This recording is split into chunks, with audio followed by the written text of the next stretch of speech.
Creative മൈൻഡുള്ള ഒരാളാണെങ്കിൽ പോലും എനിക്ക് കോഡിങ്ങിനോട് വലിയ താല്പര്യം ഇല്ലായിരുന്നു. എനിക്ക് ആഗ്രഹം ഉണ്ടായിരുന്നു ഇതൊക്കെ. പക്ഷേ ഒരു ഒന്നുമില്ലാത്ത ഒരു ടൈമിലാണ് ഞാൻ ഇത് തിരഞ്ഞെടുത്തത്. CS അത് എനിക്ക് കിട്ടിയില്ല. പെട്ടെന്ന് നമ്മൾ എടുത്ത് വരുമ്പോഴത്തേക്ക് നമ്മൾ ഒന്നും വിശ്വസിക്കില്ലല്ലോ. പിന്നെ നമ്മൾ അവരുടെ റിസൾട്ട്സ് നോക്കുക, എന്താ പറയുക, ലാപ്പ് അതിനോട് കമ്പാറ്റബിൾ അല്ലായിരുന്നു. ജോബി എന്ത് ധൈര്യത്തിന്റെ പുറത്താണ് ആക്ച്വലി ഇവിടെ ഇറങ്ങി ചെന്നത്? ഡെവലപ്പർ ആവാൻ പറ്റും, പക്ഷേ കമ്പനിക്ക് സ്കില്ല് മതി. സോ ഓർക്ക് അവരുടെ പ്രോഡക്റ്റ് വിറ്റ് പോയാൽ മതി, അല്ലെങ്കിൽ പ്രോഡക്റ്റ് മാനേജ് ചെയ്താൽ മതി. അറൗണ്ട് 3 lakh മിനിമം ഫീസ് വരും. ഡിഗ്രി എടുക്കാൻ നീ അങ്ങനെ ചെയ്യാൻ പറ്റത്തില്ല. സെൽഫ് ട്രെയിനിങ് ഒട്ടും ഇല്ലാത്തൊരു ആളാണ്. മോസ്റ്റ് ഇവൻ എൻ്റെ അമ്മയ്ക്ക് പോലും എൻ്റെ വിശ്വാസമില്ല. ഞാൻ പറഞ്ഞില്ല, എൻ്റെ ഫാമിലി സിറ്റുവേഷൻ ഭയങ്കര മോശമാണ്. ഇവിടുത്തെ ഫീസ് സംഭവമൊക്കെ ഞാൻ ലോൺ എടുത്തിട്ടാണ് ഫീസ്, ലാപ്ടോപ്പ് എടുത്തത്. കുറച്ച് കഷ്ടപ്പെട്ടു, നല്ല കടം മേടിച്ചു. അങ്ങനെ അമ്മയാണ് കൂടുതൽ സഹായിച്ചത്.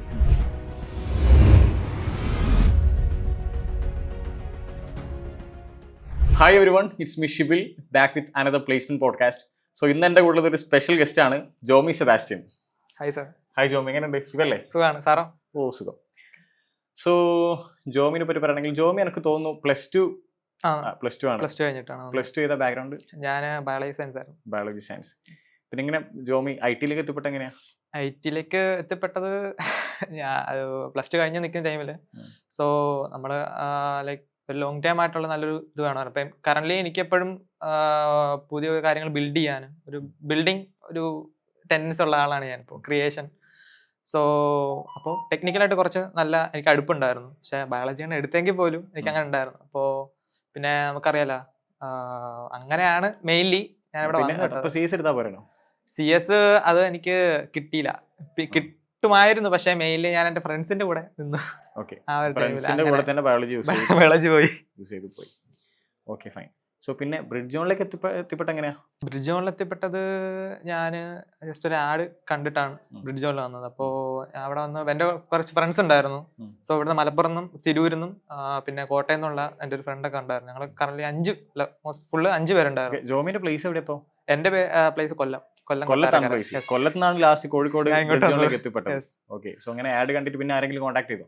ഞങ്ങൾ ഇവിടെ നിന്ന് കോൺടാക്ട്, കാരണം അവിടുന്ന് കോൺടാക്ട് ചെയ്തു. പിന്നെ ഇവിടെ വന്ന് ഞങ്ങൾ അന്വേഷിച്ചു. അപ്പോൾ ആ ടൈമിൽ ഞാൻ ഇല്ലായിരുന്നു, എൻ്റെ ഫ്രണ്ട്സ് ആണ് വന്നത്. സോ അങ്ങനെ അവർ അന്വേഷിച്ചു. പിന്നെ എന്താ പറയുക, എൻക്വയറി ചെയ്തു. എൻക്വയറി ചെയ്തിട്ട് പിന്നെ പെട്ടെന്ന് നമ്മൾ എടുത്ത് വരുമ്പോഴത്തേക്ക് നമ്മൾ ഒന്നും വിശ്വസിക്കില്ലല്ലോ. പിന്നെ നമ്മൾ അവരുടെ റിസൾട്ട്സ് നോക്കുക. അങ്ങനെ റിസൾട്ട് നോക്കി അപ്പം കുറച്ചൊരു ഒക്കെ ഉണ്ട്, ആവുണ്ടോ നോക്കണ്ടല്ലോ. അപ്പൊ അങ്ങനെയാണ് ഞാൻ ഇവിടെ നിന്ന് ചേർന്നത്. ഓക്കെ. അപ്പൊ അത് കണ്ടപ്പോ ഓക്കെ ആയി. Okay fine. സോ ഇപ്പൊ ജോമി പ്ലേസ്ഡ് ആയി. ഓക്കെ. ഞാൻ അറിഞ്ഞത് വെച്ചിട്ട് ഖത്തർ ബേസ്ഡ് ആയിട്ടുള്ള ഒരു കമ്പനിയാണ് പ്ലേസ്ഡ് ആയത്. ആ ഒരു കമ്പനിയുടെ ഡീറ്റെയിൽസും എങ്ങനെയാണ്? കമ്പനി ഒരു ഇ-കൊമേഴ്സ് ആണ്. ലൈക്ക് ഫ്ലിപ്കാർട്ട്, ആമസോൺ പോലെ ഇ-കൊമേഴ്സ് പ്രോഡക്റ്റ് ബേസ്ഡ് ആണ്. സോ അവർക്ക് അവരുടെ മെയിൻ ആപ്ലിക്കേഷൻസ് ഫുള്ള് റിയാക്ട് നേറ്റീവിലാണ്. സോ അതിലായിരുന്നു ഞാൻ വർക്ക് ചെയ്യേണ്ടത്. പിന്നെ റിയാക്ട് നേറ്റീവിലാണ്. റിയാക്ട് നേറ്റീവ് ഇവിടുന്ന് പഠിച്ചിട്ടുണ്ടോ? ഇവിടുന്ന് പഠിച്ചായിരുന്നു റിയാക്ട് നേറ്റീവ്. ഞാൻ ഫസ്റ്റിലെ ഫ്രണ്ട് എൻഡ് ആയിരുന്നു എടുത്ത വെബ്. പിന്നെ ഞാൻ റിയാക്ട് നേറ്റീവിലോട്ട് ചാടിയത്. അതായത് റിയാക്ടും ബാക്ക് എൻഡ് യൂസ് ചെയ്ത നോഡ് യൂസ് ചെയ്തു. മേൺ സ്റ്റാക്ക് കഴിഞ്ഞിട്ട് പിന്നെ റിയാക്ട് നേറ്റീവും കൂടെ പഠിച്ചു. അതും കൂടെ പഠിച്ചു. Okay fine. സോ അങ്ങനെ അത് റെയർ ആയിട്ടാണ് ഉണ്ടാവല്. പൊതുവേ വെബ് മാത്രം പഠിച്ചു പോക്കാണ്, ആപ്പിലേക്ക് അധികം കോൺസെൻട്രേറ്റ് ചെയ്യാറില്ല. ഓക്കെ. അപ്പം റിയാക്ട് നേറ്റീവിലാണ് ഇപ്പം ജോബ് കിട്ടിയത്. എങ്ങനെ ഉണ്ടായിരുന്നു ആ പ്ലേസ്മെന്റ് ജേർണി ഒക്കെ? എങ്ങനെയായിരുന്നു അവരുടെ പ്രോസസ്സും കാര്യങ്ങളെല്ലാം? പറയുമ്പോഴത്തേക്ക് ഫസ്റ്റിലെ എനിക്ക് മിഷൻ ടാസ്ക് ആണ് വന്നത്. മിഷൻ ടാസ്ക് എനിക്കൊരു 2 days ടൈം തന്നായിരുന്നു. സോ അതൊരു ബെയർ നേറ്റീവിലാണ്. ഇപ്പം റിയാക്ട് നേറ്റീവ് 2 രീതിയിൽ നമുക്ക് ചെയ്യാൻ പറ്റും. ഫ്രെയിം വർക്ക് ഉണ്ട്, വിത്തൗട്ട് ഫ്രെയിം വർക്ക് ഉണ്ട്. ഫ്രെയിം വർക്ക് എക്സ്പോ ആണ്. സോ അത് എന്താ പറയാ, ബിഗിനർ ഫ്രണ്ട്ലി ആണ്. വളരെ ഈസിയാണ് നമുക്ക് ചെയ്യാൻ. ഒരു ആപ്പ് ഉണ്ട്, അത് ജസ്റ്റ് സ്കാൻ ചെയ്യുക, നമ്മുടെ ഫിസിക്കൽ മൊബൈലിൽ തന്നെ നമുക്ക് വരും. പിന്നെ എമുലേറ്റർ നമുക്ക് അതിനകത്ത് തന്നെ യൂസ് ചെയ്യാം. ബെയർ ആണെങ്കിൽ കുറച്ചുകൂടെ പാടാണ്. ഇപ്പോൾ iOS ബിൽഡ്, ആൻഡ്രോയിഡ് ബിൽഡ് ഒരുമിച്ച് വരുന്ന ഒരു ഇതാണ്. ഫ്രെയിം വർക്ക് ഇല്ല. അപ്പോൾ ക്രോസ് പ്ലാറ്റ്ഫോം ആണ്. അപ്പോൾ പക്ഷെ ബിൽഡ് ചെയ്യുമ്പോൾ രണ്ടായിട്ട് ബിൽഡ് ചെയ്യണം. ലൈക്ക് രണ്ടിനും വരുന്ന ഒരു സെപ്പറേറ്റ് വരും. സോ അങ്ങനെ ബെയർ നേറ്റീവ് വെച്ചിട്ട് ചെയ്യാൻ പറഞ്ഞു. സോ ബെയർ നേറ്റീവ് എനിക്ക് അത്ര ലൈക്ക് ഞാൻ അങ്ങനെ ചെയ്തിട്ടില്ല, വർക്ക് ചെയ്തിട്ടില്ല. കാരണം വെച്ചാൽ എൻ്റെ എന്താ പറയുക, ലാപ്പ് അതിനോട് കമ്പാറ്റബിൾ അല്ലായിരുന്നു. സോ അങ്ങനെ പിന്നെ എന്താ പ്രശ്നം, എന്ത് പഠിച്ചാലും നേറ്റീവിലും ബെയറിലും എക്സ്പോയിലും ചെയ്യുന്ന എങ്ങനെ നോക്കി വെക്കുമായിരുന്നു. അപ്പൊ അങ്ങനെ ഒരു ഐഡിയ ഉണ്ടായിരുന്നു. പക്ഷെങ്കിൽ ജോമിക്ക് വരുന്നൊരു പ്രശ്നം വെച്ചാൽ ജോമി ചെയ്ത പ്രോജക്റ്റ് മേൺ സ്റ്റാക്കിലായിരിക്കും. നേറ്റീവിൽ ചെയ്തിട്ടുണ്ടായിരുന്നു. നേറ്റീവിലാണ് നമ്മളെ ഇവിടുത്തെ പ്രോജക്റ്റും ചെയ്തത് തന്നെയാണ്. Okay fine. സിംഗിൾ പ്രോജക്റ്റ് എല്ലാം ഈ പ്രോജക്റ്റ് ഇവിടുന്ന് ചെയ്ത പ്രോജക്റ്റ് ഉണ്ടല്ലോ, അത് എത്രത്തോളം ജോമിനെ ഹെൽപ്പ് ചെയ്തിട്ടുണ്ട്? ചെയ്തിട്ടുണ്ടെന്ന് വെച്ചാല് മെയിൻലി എന്താ പറയാ, കുറെ ലൈക്ക് നമ്മളിപ്പോ ഒരു സാധാ ഒരു രീതിയിൽ ഒരു ബിൽഡ് ചെയ്യല്ല. ഇപ്പോ ഇപ്പം ഞാൻ എടുത്ത സിംഗിൾ പ്രോജക്റ്റ് വെച്ചാല് കണ്ടന്റ് എന്റെ കണ്ടന്റിനാണ്. പക്ഷെ അതിനകത്താണെങ്കിൽ കുറെ കാര്യങ്ങളുണ്ട്. ഇപ്പൊ അഡ്മിൻ മാനേജ്മെന്റ് ചെയ്യുക, പിന്നെ ഒരു ഓപ്ഷൻ വെച്ചിട്ട് നമുക്ക് യൂസേഴ്സിനെ സൂപ്പർ അഡ്മിൻ ആക്കുക, അല്ലെങ്കിൽ അവർക്ക് കുറച്ച് ഇൻഫർമേഷൻസ് പുട്ട് ചെയ്യുക, അങ്ങനെ കുറെ ഓപ്പറേഷൻസ് വരുന്നുണ്ട്.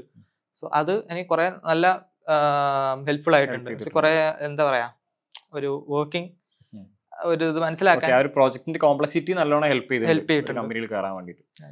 Okay, fine. സോ പിന്നെ നമ്മൾ പൊതുവെ കണ്ടുവരുന്ന രീതിയാണ് പ്ലസ് ടു കഴിഞ്ഞാൽ പല ആൾക്കാരും ഡിഗ്രിക്കാണ് പൊതുവെ ചൂസ് ചെയ്ത് പോവുക. എന്റെ ജോബ് എന്ത് ധൈര്യത്തിന്റെ പുറത്താണ് ആക്ച്വലി ഇവിടെ ഇറങ്ങി ചെന്നത്?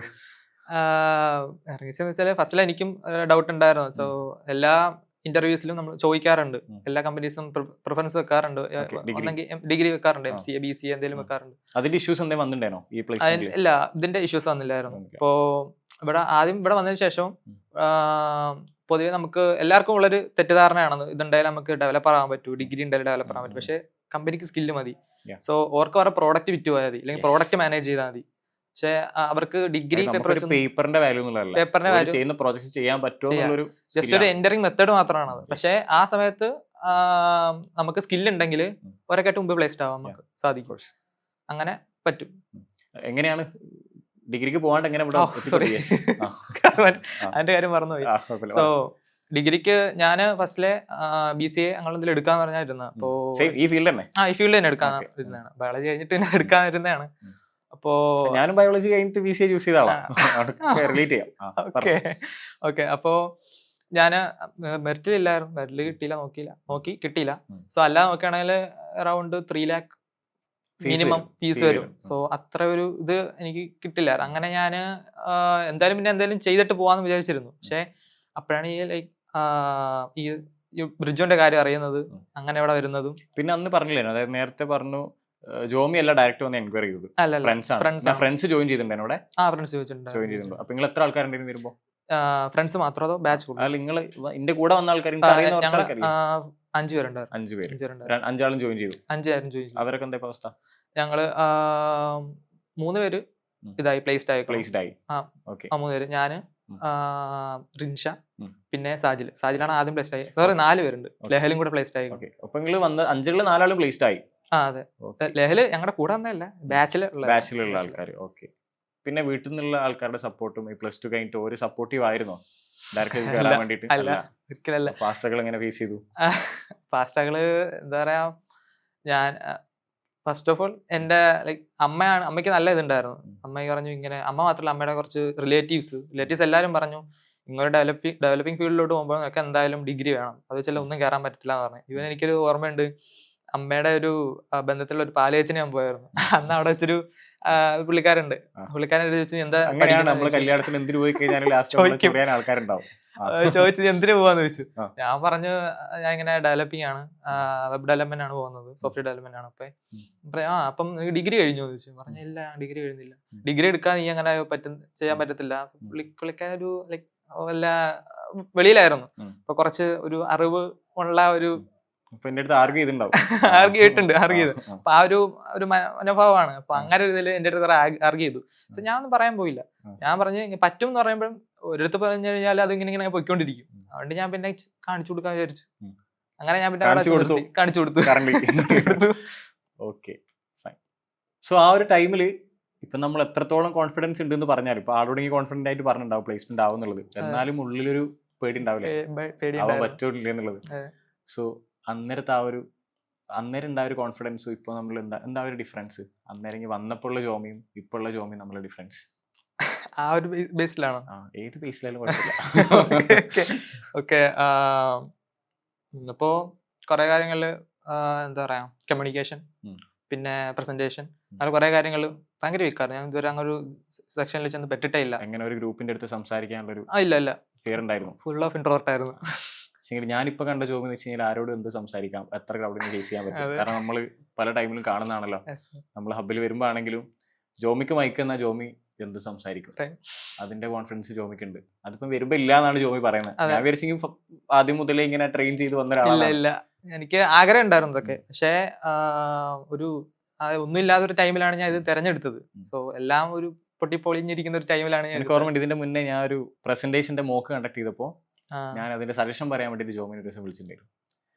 അപ്പൊ ഫസ്റ്റ് ഞാൻ അന്നാണ് ജോമിനെ കണ്ടിട്ട് ജോമിനെ പറ്റി അറിയുന്നത്. അപ്പൊ ആ ഒരു ടൈമിൽ ജോബി എന്ന് വെച്ച് കഴിഞ്ഞാൽ ഭയങ്കര വായാടിയാണ്. കാരണം സംസാരിച്ചോട് നിൽക്കണം ജോമിക്ക് അതൊരു പ്രശ്നമല്ല. ഓക്കെ. സോ അന്ന് ഞാൻ വിചാരിച്ചപ്പോ ജോമി അങ്ങനെയാണ്, പക്ഷെ അത് റിക്കവർ ചെയ്ത് വന്നു.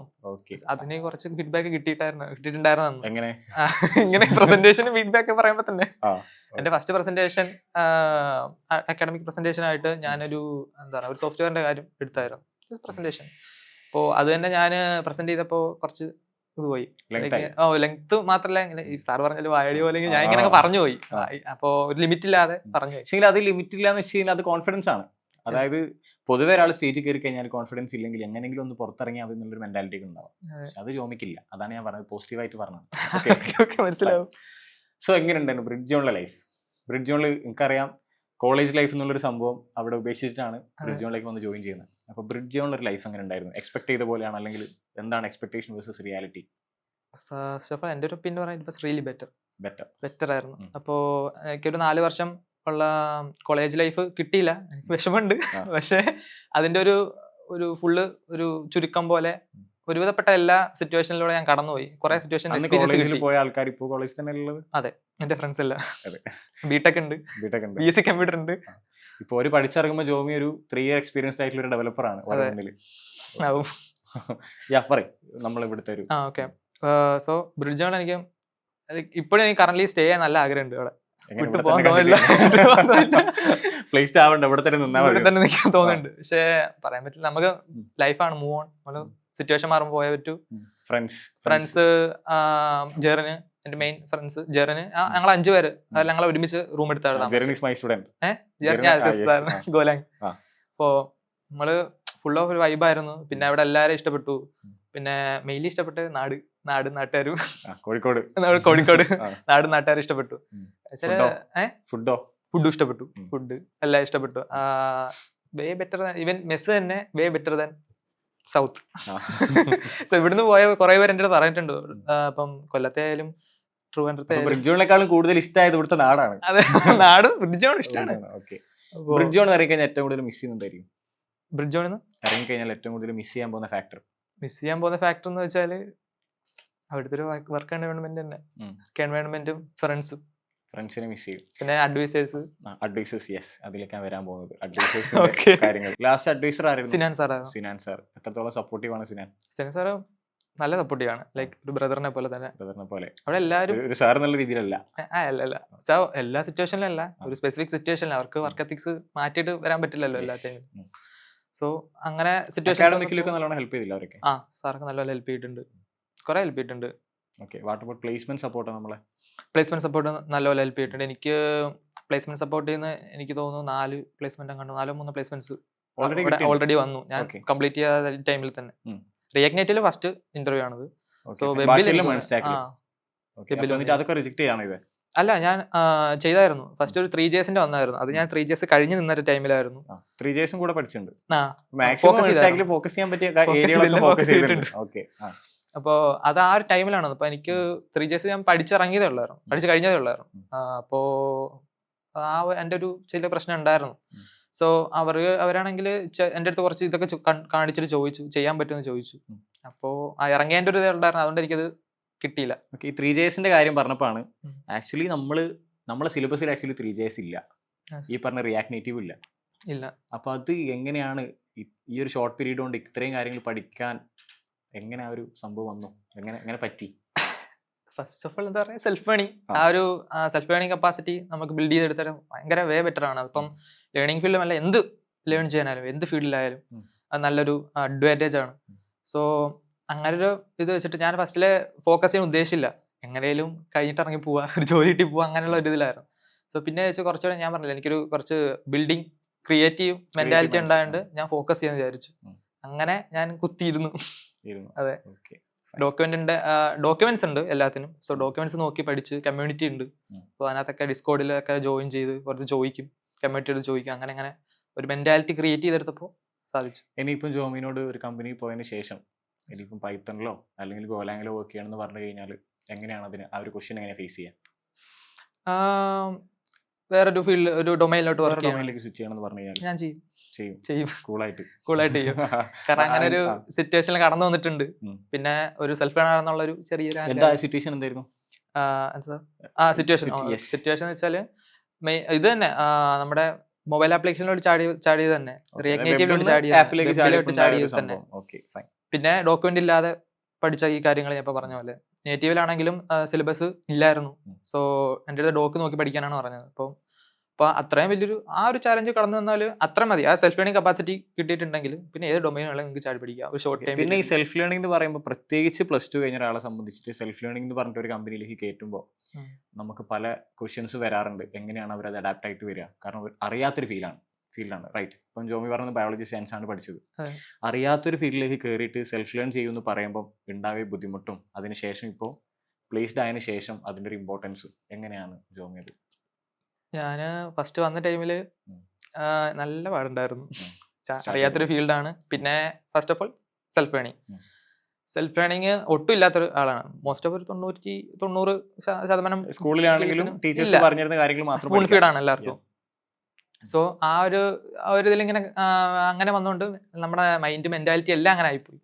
സോ ഇവിടെ വന്നപ്പോഴത്തേക്ക് നല്ല ബുദ്ധിമുട്ടുണ്ടായിരുന്നു. അപ്പോൾ അക്കാഡമിക് മെന്റേഴ്സ് അഡ്വൈസേഴ്സ് അങ്ങനെ കുറേ നല്ല എന്താ പറയുക നമ്മളെ പുഷ് ചെയ്യും, നമ്മളെ സപ്പോർട്ട് ചെയ്യും, മെന്റലിയും ഇമോഷണലി എല്ലാം നമ്മളെ സപ്പോർട്ട് ചെയ്തിട്ടുണ്ട്.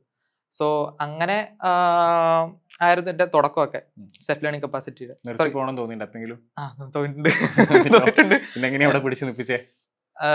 അപ്പോഴോ പിടിച്ചു വെച്ചാൽ എനിക്ക് വേറെ വഴിയില്ല, വേറൊരു വഴിയില്ല, ഓപ്ഷൻ ഇല്ല. പിന്നെ ഞാൻ പറഞ്ഞില്ല മറ്റേ അമ്മാവൻ പുള്ളിക്കാരൻ അതുപോലെ കാണിച്ചു കൊടുക്കണം. എന്റെ അമ്മയ്ക്ക് പോലും എന്നെ വിശ്വസില്ലായിരുന്നു. അപ്പൊ വീഡിയോ കാണും ഇത് കിട്ടിക്കഴിഞ്ഞ് ഞാൻ ചോദിച്ചു, ഞാൻ ഫോൺ വിളിച്ച അമ്മ പറഞ്ഞ. അപ്പൊ അമ്മയുടെ വീട്ടിലാണ്. സോ അമ്മയെ വിളിച്ചറിയിച്ചു. അപ്പം സന്തോഷം അങ്ങ് പറയാം. അപ്പൊ ഞാൻ ചോദിച്ചു, ഞാൻ ഇങ്ങനെ വിളിച്ചിട്ട് ചോദിച്ചു, ഇവിടെ ഒരാള് പറഞ്ഞായിരുന്നല്ലോ എന്തൊക്കെയോ ചോദിച്ചു. എല്ലാരെയും വിളിച്ച് ടോപ്പാവാണ്. ടോപ്പല്ല അങ്ങനെ. ഞാൻ പറഞ്ഞത് ക്രിയേറ്റീവ് മൈൻഡ് ഉള്ള ഒരാളാണെങ്കിൽ പോലും എനിക്ക് കോഡിങ്ങിനോട് വലിയ താല്പര്യം ഇല്ലായിരുന്നു. താല്പര്യമില്ല ഇപ്പൊ? പിന്നെ എങ്ങനെയാ ഇവിടെ വന്നേ? ജസ്റ്റ് എന്താ പറയാ, ഞാനങ്ങ് ഇറങ്ങി. എനിക്കൊരു ഇൻട്രസ്റ്റ് തോന്നി. എനിക്ക് ക്രിയേറ്റ് ചെയ്യണമെന്നൊക്കെ ഉണ്ട്. പക്ഷെ നമ്മളെന്താ പറയാ, നമ്മുടെ സൊസൈറ്റിയിൽ ഇപ്പൊ എല്ലാരും പറയല്ലോ, ഒരു പറച്ചിലുണ്ട്, എന്താ പറയാ, കോഡിങ് ഭയങ്കര പാടാണ്, ഭയങ്കര പാടാണ്, നല്ല തലയുള്ളവർക്കേ പറ്റത്തുള്ളൂ എന്നൊക്കെ പറയും. പഠിച്ചതിന് ശേഷം ഇപ്പൊ എന്താ മനസ്സിലാക്കി? പഠിക്കാൻ അത്രത്തോളം ഡിഫിക്കൽട്ടി ഇല്ല, ഒരു ഡിഫിക്കൽട്ടി ഇല്ല, നല്ല ഈസിയാണ്. ഇപ്പോ എന്റെ ആ ഒരു സിറ്റുവേഷൻ വെച്ച് പറഞ്ഞാൽ വെച്ചാല് നമുക്ക് എല്ലാം സാധിക്കും, നമ്മൾ ട്രൈ ചെയ്ത് മാത്രം മതി. ഈവൻ എൻ്റെ ഒരു സീനിയർ ഉണ്ടായിരുന്നു, ഞാൻ 10 കഴിഞ്ഞിട്ട് കണ്ടു, പ്ലസ് ടു കഴിയാറായപ്പോ ഞാൻ ഇങ്ങനെ പറഞ്ഞു പുള്ളിക്കാരനോട്, ഞാൻ വെച്ച് കണ്ടപ്പോ പറഞ്ഞു, എടാ പോവല്ലേ അതിനൊന്നും. എൻ്റെ ഒരു കൂട്ടുകാരൻ പോയി പോവല്ലേ, എല്ലാരും പറയുന്നതായിരുന്നു. പുള്ളിക്കാരൻ പറഞ്ഞു അതൊന്നും പോവല്ലേ, എൻ്റെ ഒരു ഫ്രണ്ട് പോയിട്ട് കളഞ്ഞിട്ട് വന്നതാണ്, അവന്റെ ആ വർഷം പോയി, വെറുതെയാണ്, എന്റെ തല പുണ്ണായി പോകും അങ്ങനൊക്കെ പറഞ്ഞു. ജോമിക്ക് കമ്മ്യൂണിക്കേഷൻ എന്ന് പറയുന്ന ഒരു സംഭവം എങ്ങനെയാ? HR എങ്ങനെ നടന്നത്? ഇംഗ്ലീഷ് തന്നെയാണോ? അതെ, എല്ലാം ഇംഗ്ലീഷിലാണ്. കമ്മ്യൂണിക്കേഷൻ വരുമ്പോ എങ്ങനെയായിരുന്നു, അല്ലെങ്കിൽ എന്താണ് കമ്മ്യൂണിക്കേഷന്റെ അവസ്ഥ? ഇംഗ്ലീഷ് കമ്മ്യൂണിക്കേഷന്റെ അവസ്ഥ കുഴപ്പമില്ല, ഒരു മിഡ് റേഞ്ച് ആണ്. സോ വലിയ കുഴപ്പമില്ല. സോ ബ്രിഡ്ജുകൾ നമുക്കറിയാം കമ്മ്യൂണിക്കേഷന്റെ സെഷൻസും കാര്യങ്ങളൊക്കെ നടക്കലുണ്ട് പൊതുവെ. ഓക്കെ, സോ അത് എത്രത്തോളം ഹെൽപ്പ് ചെയ്തിട്ടുണ്ട് ജോമിനെ? സ്കെയിൽ ചെയ്യാൻ വേണ്ടി ഹെൽപ്പ് ചെയ്തിട്ടുണ്ടോ? എന്താണ് അവസ്ഥ? സ്റ്റേജ് ഫിയർ, പിന്നെ ഒരാളോട് സംസാരിക്കാനുള്ള ഒരു ഇത്, പിന്നെ മെയിൻലി നമുക്ക് ഇന്റർവ്യൂ ട്രെയിനിങ് തരുന്നുണ്ട്. അപ്പം ഇന്റർവ്യൂ ട്രെയിനിങ്ങിൽ തന്നിട്ടുള്ള മോസ്റ്റ് ഓഫ് കാര്യങ്ങളും ക്വസ്റ്റ്യൻസ് ചോദിച്ചിട്ടുണ്ട്. സോ ഇവിടുന്ന് തന്നെ നമ്മൾ പ്രാക്ടീസ് ചെയ്തുകൊണ്ട് HR മോക്ക് ടെസ്റ്റ് നടത്താറുണ്ടല്ലോ, ചോദിക്കുന്ന ക്വസ്റ്റ്യൻസ് തന്നെ കുറെ വന്നിട്ടുണ്ടാവും. അത് തന്നെ ഒന്നല്ല. സോ ഇവിടുന്ന് ഒരു പ്രോപ്പർ ആൻസർ കിട്ടിയിട്ടുണ്ട്. നമ്മുടെ അമിത മാം, അഞ്ജു മാം, നല്ലൊരു Amita ma'am around I think 12 or 13 interviews attend ചെയ്തിട്ടുണ്ട്. അപ്പൊ നല്ലൊരു ഇതുണ്ട്, എക്സ്പീരിയൻസ് ഉണ്ട്. അപ്പോ മാമിന് നല്ലപോലെ ഇത് എന്താ പറയാ, ആൻസേഴ്സ് റൗട്ട് ചെയ്ത് പറയാൻ അറിയാം. അങ്ങനെ മാം കുറെ ഇങ്ങനെ ക്രിയേറ്റീവ് വെച്ചിട്ടുണ്ട്. അങ്ങനെ നമുക്ക് കുറെ ഒരു തന്നായിരുന്നു, അങ്ങനെ അത് ഹെൽപ്ഫുൾ ആയി. പിന്നെ കുറച്ച് ഫണ്ണി ആയിട്ടാണ് നടന്നത്. ഒരു പിള്ളേരെ പിടിച്ചില്ല സ്പൂൺ ഫീഡ് പറയുന്ന പോലെ എപ്പോഴും ഫോക്കസ്ഡ് ആയിട്ടിരിക്കുക, നമ്മൾ അറിയാണ്ട് നമ്മളോട് പഠിച്ചു പോകും. അതെ, ആക്ടിവിറ്റീസിലൂടെ ബാച്ച്മേറ്റ്സിന്റെ കൂടെ ഒരുമിച്ച് ഇരുത്തി നല്ല രസമാണ്. പിന്നെ ഈ അത് പറഞ്ഞപ്പോഴാണ് ഞാൻ ചിന്തിച്ചതെന്ന് വെച്ച് കഴിഞ്ഞാൽ നമ്മളെ റിവ്യൂസും ആക്ച്വലി, അതായത് നമുക്ക് ഈ വീക്ക്ലി റിവ്യൂസിനോടുള്ള ജോമിയുടെ ഒരു എന്താണ് അതിനെ പറ്റിയുള്ള ഒരു അഭിപ്രായം? വീക്ക്ലി റിവ്യൂസ് കണ്ടക്ട് ചെയ്യുന്നതിനെ പറ്റി. കാരണം നമ്മൾ കോളേജിലും സ്കൂളിലൊക്കെ പോകുകയാണെങ്കിൽ പോലും നമുക്കിപ്പോൾ ചിലപ്പോൾ 3 അല്ലെങ്കിൽ 6 മാസം കഴിഞ്ഞിട്ടായിരിക്കും ഒരു എക്സാം നടക്കുക. അതിൽ എനിക്ക് തോന്നുന്നു നമ്മൾ എല്ലാ കാര്യങ്ങളൊന്നും അവർക്ക് നോക്കാൻ വേണ്ടി പറ്റില്ല പഠിച്ചിട്ടുണ്ടോ എന്നുള്ളത്. മാത്രമല്ല നമുക്കിപ്പോൾ യൂട്യൂബ് നോക്കുകയാണെങ്കിൽ ഇപ്പോൾ ഇമ്പോർട്ടൻ്റ് ആയിട്ട് ഈ ടോപ്പിക്സ് പഠിച്ചാൽ മതി എന്നാൽ തന്നെ പാസ്സാവും എന്നൊക്കെ പറഞ്ഞിട്ട് കുറേ യൂട്യൂബിൽ വീഡിയോസ് ഉണ്ടാവും, റൈറ്റ്? അല്ലെങ്കിൽ ഇപ്പോൾ നമ്മൾ ടീച്ചേഴ്സ് തന്നെ പറഞ്ഞുതരും ഈ കാര്യങ്ങൾ പഠിച്ചാൽ മതി, ഇവിടെ നിന്നാണ് ക്വസ്റ്റ്യൻസ് വരിക. അപ്പം അങ്ങനെ പറഞ്ഞതുകൊണ്ട് ആക്ച്വലി എന്തെങ്കിലും കാര്യമുണ്ടോ? നമ്മൾ ആക്ച്വലി അളക്കാൻ വേണ്ടി പറ്റുന്നില്ലല്ലോ ഈ കോളേജ് സ്കൂൾസിനൊന്നും. അപ്പോൾ ഈ വീക്ക്ലി റിവ്യൂസ് എന്നുള്ളതിനെ പറ്റി ജോമിയുടെ ഒരു അഭിപ്രായം എന്താ? വീക്ക്ലി റിവ്യൂസ് എൻ്റെ അഭിപ്രായത്തിൽ വളരെ നല്ലതാണ്. കാരണം വെച്ചാൽ ഈ പറഞ്ഞ പോലെ കോളേജിലൊക്കെ ആണെങ്കിൽ നമുക്ക് ഒരു സെമസ്റ്റർ കഴിഞ്ഞിട്ട് സ്കൂൾ കഴിഞ്ഞിട്ടാലും ഒരു ടെർമിനൽ എക്സാം വരുമ്പോഴാണ് വരിക. അപ്പോൾ ഈ വീക്കിലി നടത്തുമ്പോഴത്തേക്ക് നമുക്ക് എല്ലാ കുട്ടികളെ ഇന്ത്യൻസിനായാലും കുട്ടികളായാലും സ്റ്റുഡൻസിനായാലും നമുക്ക് മെഷർ ചെയ്യാൻ പറ്റും. അവരെ മെഷർ ചെയ്യാം. പിന്നെ ആരൊക്കെയാണ് നമുക്ക് പറ്റാത്തത്, സോ അവരെ നമുക്ക് ഈ കറന്റ് ഫ്രണ്ടിലുള്ള പിള്ളേരുടെ കുറച്ച് എന്താ പറയുക കുറച്ച് എക്സസൈസ് കൊടുത്ത് നമുക്ക് അവരുടെ കൂടെ കൊണ്ടെത്തിക്കാനൊക്കെ സാധിക്കും. എല്ലാവരെയും നമുക്ക് ഒരേ ഒരു റേഞ്ചിൽ നിർത്താൻ സാധിക്കും. അപ്പോൾ വീക്കിലി റിവ്യൂസ് വരുന്നത് ഭയങ്കര നല്ലതാണ്. പിന്നെ റിവ്യൂസ് ഒക്കെ എങ്ങനെയായിരുന്നു? റിവ്യൂവേഴ്സ് എല്ലാവരും നല്ല കമ്പനി ആയിരിക്കില്ല, പക്ഷെ എല്ലാവരും കമ്പനിയാണ്. കമ്പനി എന്നല്ല, നമുക്കിപ്പോൾ റിവ്യൂസിന് നമ്മൾ വെക്കുന്ന വെച്ച് കഴിഞ്ഞാൽ സ്കെയിൽ ചെയ്യാം. പിന്നെ നമ്മളിപ്പോൾ ലാസ്റ്റ് ഒരു ടെക്നിക്കൽ ഇന്റർവ്യൂസ് ഒക്കെ അറ്റൻഡ് ചെയ്യുമ്പോൾ, അതായത് നമ്മൾ കോമൺലി എപ്പോഴും കേട്ട് വരുന്ന ക്വസ്റ്റ്യൻസ് ആണ് പലപ്പോഴും ഇന്റർവ്യൂസിന് ചോദിച്ചിട്ടുണ്ടാവുക, റൈറ്റ്? അതൊക്കെ നല്ലോണം റിവ്യൂസിന് ഹെൽപ്പ് ചെയ്തിട്ടുണ്ടാവും. ക്വസ്റ്റ്യൻസ് ഒക്കെ കാരണം മുന്നേ അറിയുന്ന കാര്യങ്ങളൊക്കെ ആയിരിക്കും ചോദിച്ചിട്ടുണ്ടാവുക. പിന്നെ ഇപ്പം ഇല്ലാന്ന് പറയുമ്പോൾ ഇങ്ങനെ നേരത്തെ ആക്ച്വലി പറഞ്ഞു ഈ ഇതിന്റെ റിയാക്ട് നേറ്റീവിന് ആക്ച്വലി റിവ്യൂസ് ഉണ്ടായിരുന്നോ? റിവ്യൂസ് ഉണ്ടായിരുന്നു. കറന്റ് 2 പേരുണ്ടായിരുന്നു. 3JSന്റെ കാര്യങ്ങളൊക്കെ 3JS ഉണ്ടായിരുന്നു. അത് ഒരാളെ ഉണ്ടായിരുന്നുള്ളൂ. അപ്പൊ അത് അറിയുന്ന ആൾക്കാരും കുറവായിരിക്കും. സോ ഇപ്പം നമ്മളിപ്പോൾ കുറെ നേരമായി 3JS എന്ന് പറയുന്നത്. ആക്ച്വലി എന്താണ് ഈ 3JS നമ്മൾ ഓഡിയൻസിനോടൊന്ന് പറഞ്ഞു കൊടുക്കുകയാണെങ്കിൽ അവർക്ക് കുറച്ച് അണ്ടർസ്റ്റാൻഡിങ് ഉണ്ടാവാം. 3JS എന്ന് പറഞ്ഞാല് ഒരു JS ലൈബ്രറിയാണ്, ഒരു വർക്ക് എൻവയോൺമെന്റ് ആണ്. നമ്മുടെ വെബ്ജിയിൽ വെച്ചാണ് നമ്മുടെ ബ്രൗസറിൽ വെബ്ജിയിൽ വെച്ച് നമ്മൾ 3D ചെയ്യാനാണെങ്കിൽ നമ്മൾ ഓൾഡ് വേർഷൻ വെബ്ജിയിലാണ് വെച്ചാണ് അതിന്റെ ഒരു ന്യൂ മോഡൽ വെബ്ജിയിൽ യൂസ് ചെയ്ത ന്യൂ മോഡലാണ് JSന്റെ ഒരു ലൈബ്രറിയാണ് 3JS. 3D ചെയ്യാൻ വേണ്ടി കുറച്ചുകൂടി അഡ്വാൻസ്ഡ് ആയിട്ടുള്ള ഫ്രെയിംവർക്ക് ആണ് ആക്ച്വലി. ഫ്രെയിംവർക്ക് ആണ് ആക്ച്വലി 3JS എന്ന് പറയുന്നത്. Okay, fine. സോ നമ്മളിപ്പോൾ കമ്മ്യൂണിക്കേഷനിൽ നോക്കുകയാണെങ്കിൽ ഇപ്പം ജോമിൻ്റെതായ രീതിയിൽ ജോമി ഇമ്പ്രൂവ് ചെയ്യാൻ നോക്കിയിട്ടുണ്ടോ എങ്ങനെയെങ്കിലും കമ്മ്യൂണിക്കേഷൻ? കുറെ ഉണ്ട്. ജോമി യൂസ് ചെയ്തേ? നമ്മൾ ക്ലബ് ഹൗസ് എന്ന് പറഞ്ഞൊരു ആപ്പ് ഉണ്ട്. അത് എന്റെ അശ്വിൻ എന്ന് പറഞ്ഞ ഒരു കൂട്ടുകാരുണ്ടായിരുന്നു, 10 വരെ പിടിച്ച. അപ്പൊ ഓനാണ് എനിക്ക് ചേർന്നത്. ക്ലബ് ഹൗസ് കുറച്ച് ഗ്രൂപ്പ്സ് ആൾക്കാർ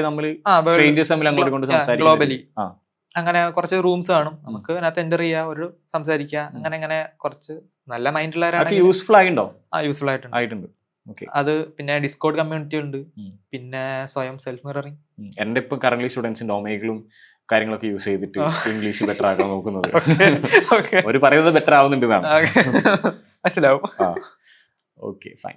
പിന്നെ പ്ലേസ്മെന്റിലേക്ക് വരുമ്പോൾ ഏകദേശം എത്രത്തോളം ഇന്റർവ്യൂസ് ജോമി അറ്റൻഡ് ചെയ്തിട്ടുണ്ട്? ഇന്റർവ്യൂവിന്റെ എക്സ്പീരിയൻസ് ഉണ്ടോ, അല്ലെങ്കിൽ തന്നെ സ്റ്റാർട്ട് ചെയ്ത ടൈമിൽ തന്നെ പ്ലേസ്ഡ് ആവാൻ പറ്റിയോ? റിയാക്ട് നേറ്റീവില് ഫസ്റ്റ് തന്നെയാണ്. റിയാക്ട് നേറ്റീവിലെ ഫസ്റ്റ് ഇന്റർവ്യൂ തന്നെ ക്രാക്ക് ചെയ്തിട്ടുണ്ട്. അതെ, അതിന്റെ മുന്നേ വെബില് ഞാൻ 2-3 അറ്റൻഡ് ചെയ്തിട്ടുണ്ട്.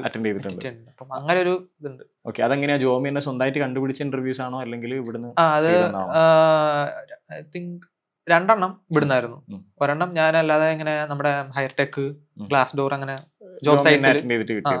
ഓക്കെ, അപ്പൊ ഇവര് എത്രത്തോളം ഹെൽപ്പ് ചെയ്തിട്ടുണ്ട്, അല്ലെങ്കിൽ ഏത് ഏരിയയിലാണ് ഇവർ ഹെൽപ്പ് ചെയ്ത് തന്നത് നമ്മുടെ പ്ലേസ്മെന്റിന്റെ ഭാഗത്ത് ആണെങ്കിൽ പോലും ഇപ്പം എന്റെ ഇന്റർവ്യൂയുടെ ടൈമിൽ നമ്മള് ഇതിന് റെസ്യൂമെ ക്രിയേറ്റ് ചെയ്യുമ്പോൾ തന്നെ അവരുടെ മേടിച്ചു വെക്കും. ഇപ്പോൾ ഉദയ് സാറ്, ഗായത്രി മാം ഒക്കെ ഫുൾ ടൈം കൺസിസ്റ്റന്റ് ആയിട്ട് ഈ ഒരു കാര്യത്തിൽ എപ്പോഴും ഫോക്കസ്ഡ് ആണ്. ഫസ്റ്റ് ഓഫ് ഓൾ ഒരു റെസ്യൂമെ വാങ്ങി വെക്കും. വാങ്ങി വെച്ചിട്ട് അവർക്ക് അവരിങ്ങനെ ലൈക്ക് തപ്പിക്കൊണ്ടിരിക്കും, സെർച്ച് ചെയ്തോണ്ടിരിക്കും. അപ്പൊ ഇങ്ങനെ നല്ലത് വരുമ്പോഴത്തേക്ക് അവിടെ അപ്ലൈ ചെയ്തിട്ട് കമ്പനിയായിട്ട് നമ്മൾ ആദ്യം വിളിച്ച് പറയും, നമ്മളെ കോണ്ടാക്ട് ചെയ്യും. പിന്നെ എന്തെങ്കിലും അത് പറയുമ്പോൾ ഈ റിയാക്ട് നേറ്റീവിന് കിട്ടിയതിന്റെ ഈ ഒരു ഇതിൽ ഇന്റർവ്യൂവിന്റെ കാര്യത്തിൽ തന്നെ എനിക്ക് കുറച്ച് പ്രശ്നം ഉണ്ടായിരുന്നു. നേറ്റീവിന്റെ ഞാൻ പറഞ്ഞില്ല, ബെയർ നേറ്റീവിന്റെ പ്രശ്നം. അങ്ങനെ അത് ഞാൻ പറഞ്ഞപ്പോൾ തന്നെ എൻ്റെ അടുത്ത് പറഞ്ഞു, അവിടുന്ന് കമ്പനി കോണ്ടാക്ട് ചെയ്തു. ഉദയ് സാർ കമ്പനി കോണ്ടാക്ട് ചെയ്തിട്ട് അവര് എന്നെ കമ്പനിയിലെ ഒരാളെ സീനിയർ ഡെവലപ്പർ ഉണ്ടായിരുന്നു, അപ്പൊ അവരെ കൊണ്ട് എന്നെയും കോണ്ടാക്ട് ചെയ്യിപ്പിച്ചു. അത് കുറച്ച് നല്ല ഒരു നമ്മളിടയിലെ കമ്മ്യൂണിക്കേഷൻ ആക്ച്വലി അവർ ചെയ്യുന്നുണ്ട്. അധികം കാര്യങ്ങളിൽ നമ്മൾ തലമുണ്ടാകേണ്ട ആവശ്യം വരുന്നില്ല. ഇല്ല. ഓക്കെ ജോമി, അപ്പോ ജോമിക്ക് ഇപ്പൊ എത്ര വയസ്സായി? എനിക്ക് 19 വയസ്സ്. ഈ 19ാമത്തെ വയസ്സിൽ ഒന്ന് ലുക്ക് ബാക്ക് ചെയ്യുമ്പോൾ ജോമിക്ക് എന്താണ് തോന്നുന്നത്? കറന്റ്ലി പ്രൗഡ് ഉണ്ട്. പിന്നെ ഫിനാൻഷ്യലി ഈ പ്രായത്തിൽ തന്നെ ഫിനാൻഷ്യലി സ്റ്റേബിൾ ആവുന്ന അത്ര ചെറിയ കാര്യമല്ല. അപ്പോ അതിലും മോസ്റ്റ് ഓഫ് ഓൾ എനിക്ക് നല്ലൊരു പ്രൗഡ് ഉണ്ട്. പിന്നെ സന്തോഷമുണ്ട്. ഇപ്പോ ഇപ്പം ഞാൻ പറഞ്ഞില്ലേ എന്റെ ഫാമിലി സിറ്റുവേഷൻ ഭയങ്കര മോശമാണ്. സോ എനിക്ക് ജോമി സ്റ്റാർട്ട് ചെയ്യുമ്പോൾ പറഞ്ഞിട്ടുണ്ടായിരുന്നു, അതായത് BC എടുക്കുന്ന ടൈമിൽ ഏകദേശം 3 lakh rupees ആവും ഫീസ്. അപ്പൊ അത് അടക്കാനുള്ള ഒരു ബുദ്ധിമുട്ട് ജോമി പറഞ്ഞിട്ടുണ്ട്. പിന്നെ ഇവിടുത്തെ ഈ ഫീസ് എന്നുള്ള മാത്രമല്ല, ആക്ച്വലി അപ്പാർട്ട് ഫ്രം ദാറ്റ് കുറെ ചെലവ് ജോമിക്ക് വരുന്നുണ്ട്. അപ്പൊ അതൊക്കെ എങ്ങനെയാണ് അത്രയും സ്ട്രഗിൾ ആയിട്ട് എങ്ങനെയാണ് അത് കൊണ്ടുപോയത്? സ്ട്രഗിൾ വെച്ചാല് സോ വീട്ടിൽ നിന്ന് തന്നെ ആയിരുന്നു. പക്ഷെ ഇവിടുത്തെ ഫീസ് സംഭവമൊക്കെ ഞാൻ ലോൺ എടുത്തിട്ടാണ്. ഫീസ്, ലാപ്ടോപ്പ് എടുത്തത് എല്ലാം ലോൺ എടുത്താണ്. ഇപ്പോ BCക്ക് ഒരു 3 lakh സംതിങ് വേണ്ടി വരും. അത്രയൊന്നും വേണ്ടി വന്നില്ല ഇവിടുത്തെ ഫീസ് സ്ട്രക്ചറിൽ എനിക്ക് പോകാനൊക്കെ. അപ്പോൾ അത് വെച്ചിട്ട് കുറച്ച് നാളത്തേക്ക് ഉള്ള ഒരു ഇവിടുത്തെ ചെലവൊക്കെ അതിനകത്തങ്ങ് ഓടി. പിന്നെ കുറച്ച് കഷ്ടപ്പെട്ടു, നല്ല കടം മേടിച്ചു. അങ്ങനെ അമ്മയാണ് കൂടുതലും സഹായിച്ചത്. പിന്നെ അച്ഛനും സഹായിച്ചിട്ടുണ്ട്. അപ്പോൾ മോസ്റ്റ് ഓഫ് കാര്യങ്ങൾ നോക്കിയത് അമ്മയാണ്. പിന്നെ എനിക്കൊന്ന് ജോമി ലാസ്റ്റത്തെ ഒരു 2 months അങ്ങനെ എനിക്കൊന്ന് വർക്ക് ഫ്രം ഹോം ആയിരുന്നു. ഞാൻ വർക്ക് ഫ്രോം ആയിരുന്നു. അത് ചൂസ് ചെയ്യാനുള്ളൊരു അത് ഫിനാൻഷ്യലി കുറച്ച് പ്രശ്നമായിട്ടാണ് ഞാൻ പോയത്. അവിടെ നിൽക്കാൻ പറ്റാത്തൊരു അവസ്ഥയായി ഫിനാൻഷ്യലി. അപ്പോ എനിക്ക് വർക്ക് ഫ്രം ഹോം എടുത്ത് റിമോട്ട് ആക്കിയിട്ട് മൂവ് ചെയ്യേണ്ടി വന്നു. എങ്ങനെ ഉണ്ടായിരുന്നു വർക്ക് ഫ്രം ഹോം എടുത്തിട്ടുള്ള ആ ഒരു 2 months? നമ്മൾ ഇവിടെ നിൽക്കുന്നതും വീട്ടിൽ നിന്ന് പഠിക്കുന്നതും ഡിഫറൻസ് നല്ല ഡിഫറൻസ് ഉണ്ട്. എങ്ങനെ ബാഡ്ലി ഇൻഫ്ലുവൻസ് ചെയ്താണോ അല്ലെങ്കിൽ ഓക്കെ പഠിക്കാൻ പറ്റുന്നില്ലേ? ഇല്ല, പറ്റത്തില്ല. ചിലവരുണ്ട്, എല്ലാവർക്കും ഇല്ല. So most of the people ഒരേപോലെയാണ് വൈഡ് ചെയ്തേക്കുന്നത്. സോ അതുകൊണ്ട് അതേപോലെ എനിക്കുണ്ടായ സംഭവമാണ്. എനിക്ക് കൺസിസ്റ്റൻസി കിട്ടില്ല. പിന്നെ നമ്മുടെ ഒരു അന്തരീക്ഷം, നമ്മുടെ സിറ്റുവേഷൻ, വീട്ടിൽ നിന്ന് ഷോപ്പിൽ പോകാൻ പറഞ്ഞാലും അവിടെ ഇവിടെ നമ്മൾ പോകേണ്ടി വരും. അങ്ങനെ നമുക്ക് അതിൽ ഫോക്കസ് ചെയ്യാൻ കട്ടായി പോകും, ഡിസ്ട്രാക്ട് ആവും. പിന്നെ മെയിൻലി നമ്മുടെ സർക്കിൾ പോകും. നമ്മുടെ ഒരു ഡ്രീമിന്റെ അതുപോലെ അംബീഷ്യസ് ആയിട്ടുള്ള ഒരു സർക്കിൾ ഇരിക്കുമ്പോഴേ നമ്മൾ കുറച്ചുകൂടെ ബെറ്റർ ആവും, അല്ലെങ്കിൽ ഫോക്കസ്ഡ് ആവും, കൺസിസ്റ്റന്റ് ആയിട്ട്. പിന്നെ വരുന്ന ഒരു മെയിൻ കാര്യം എന്ന് പറയുന്നത് പിയർ ലേണിംഗ്. അതായത് നമ്മൾ അങ്ങോട്ടും ഇങ്ങോട്ടും ഫ്രണ്ട്സ് തമ്മിൽ ലേൺ ചെയ്യുന്ന ഒരു സംഭവം നമുക്ക് വീട്ടിൽ ഇരുന്നാൽ കിട്ടില്ല. നമ്മൾ ഏറ്റവും കൂടുതൽ ഇവിടുന്ന് ഹെൽപ്പ് ചെയ്യുന്നതാണ്. അക്കാഡമിക്സിനേക്കാളും കൂടുതൽ, നമ്മൾ അഡ്വൈസേഴ്സിനേക്കാളും കൂടുതൽ നമ്മളെ ഹെൽപ്പ് ചെയ്യുന്നത് എനിക്ക് തോന്നുന്നു ആ പിയർ ലേണിംഗ്, ആ ഒരു സംഭവമാണ് നമ്മൾ ഏറ്റവും കൂടുതൽ ഹെൽപ്പ് ചെയ്യാൻ. അതും ശരിയല്ലേ? അതും പോയി അവിടെ ചെന്നപ്പോ അതും പോയി. പക്ഷെ എന്നാലും ജോബി പ്ലേസ്ഡ് ആയല്ലോ വീട്ടിൽ തന്നെ. Okay fine. സോ ഇപ്പം പ്രൗഡാണ്. ഇപ്പം 19 വയസ്സിൽ വീട്ടുകാരെ നോക്കാൻ പറ്റുന്ന രീതിയിൽ ഫിനാൻഷ്യലി ജോമി ആയി. അപ്പം അന്നെടുത്ത ആ ഒരു സിറ്റുവേഷന് അല്ലെങ്കിൽ ആ ഒരു ഡിസിഷന് ഇപ്പം കറന്റ് സാറ്റിസ്ഫൈഡ് ആണ്, റൈറ്റ്? എന്റെ പ്രായമുള്ള ആൾക്കാരോട് എനിക്ക് പറയാനുള്ളത് വെച്ചാല് പുതിയ കാര്യങ്ങൾ ട്രൈ ഔട്ട് ചെയ്യുന്നത് കൊണ്ട് ഒരു തെറ്റുമില്ല. സോ എന്തേലും നിങ്ങൾക്ക് ഡ്രീം ഉണ്ടെങ്കിൽ, പുതിയ കാര്യം ട്രൈ ഔട്ട് ചെയ്യണ്ടെങ്കിൽ ചെയ്യുക. സോ സൊസൈറ്റിയുടെ കാര്യം അങ്ങനെ പറയാൻ പലവരും കാണും, സൊസൈറ്റിയിലായാലും സ്വന്തം. ഇപ്പൊ എന്റെ കാര്യം വെച്ചാലും എന്റെ ഫ്രണ്ട്സ്, ഇവൻ എന്റെ അമ്മ എന്നെ പറഞ്ഞിട്ടുണ്ട് എന്നെ കൊണ്ട് പറ്റൂലാത്തൊരു ഫീൽഡാണ് ഇതെന്ന്. അങ്ങനെ പറയാൻ പലരും കാണും. പക്ഷേ നിങ്ങൾക്ക് പാഷനേറ്റ് ആണെങ്കിൽ നിങ്ങളത് ചെയ്യുക. നിങ്ങൾക്ക് അതിനകത്ത് ഇൻട്രസ്റ്റ് ആണെങ്കിൽ നിങ്ങൾ ചെയ്യുക. ചെയ്ത് കഴിഞ്ഞാൽ എന്തായാലും റിസൾട്ട് ഉണ്ടാവും. ഇപ്പൊ എന്റെ കാര്യം വെച്ച് നോക്കി ആണെങ്കിൽ പോലും +2 ഒരു ബാരിയർ ആയിരുന്നു. സോ ഞാൻ ഇന്റർവ്യൂവിൽ എല്ലാവരും ചോദിക്കുന്നുണ്ട്, BCA MCA ഡിഗ്രി ചോദിക്കുന്നുണ്ട്. സോ അതൊരു വലിയൊരു ബാരിയർ ആയിരുന്നു. അപ്പൊ ഇതിന്റെ കാര്യത്തിൽ ഞാൻ പറഞ്ഞ പോലെ കുറെ പേര് പറഞ്ഞിട്ടുണ്ട് +2 കൊണ്ടൊന്നും നടക്കൂല. പക്ഷെ ആ ബാരിയർ ഞാൻ പൊട്ടിച്ചു. അങ്ങനെ നിങ്ങൾക്ക് എന്തെങ്കിലും ട്രൈ ഔട്ട് ചെയ്യണ്ടെങ്കിൽ നിങ്ങൾ ട്രൈ ഔട്ട് ചെയ്യുക, ആരും നോക്കണ്ട. ഓക്കെ ജോമി, സോ നമുക്ക് എന്തായാലും ഈ ഒരു സീറ്റിൽ തന്നെ ജോമി നമുക്ക് ഇനിയും കാണാം. ഓക്കെ, വലിയൊരു ഡെവലപ്പറായി നമ്മളെ ഇതുപോലെ സ്ട്രഗിൾ ചെയ്യുന്ന ആൾക്കാരെ ഇൻഫ്ലുവൻസ് ചെയ്യാൻ വേണ്ടിയിട്ട് ഇനി നമുക്ക് ജോമിനെ ഈ സീറ്റിൽ കാണുന്നുണ്ട്. ഓക്കെ കാണും. So thank you so much. So ഇനി നല്ലൊരു ലൈഫ് മുന്നോട്ടുണ്ടാകട്ടെ, വലിയ നിലയിലേക്ക് എത്തട്ടെ, ലീഡേഴ്സ് ആവാൻ പറ്റട്ടെ. Thank U.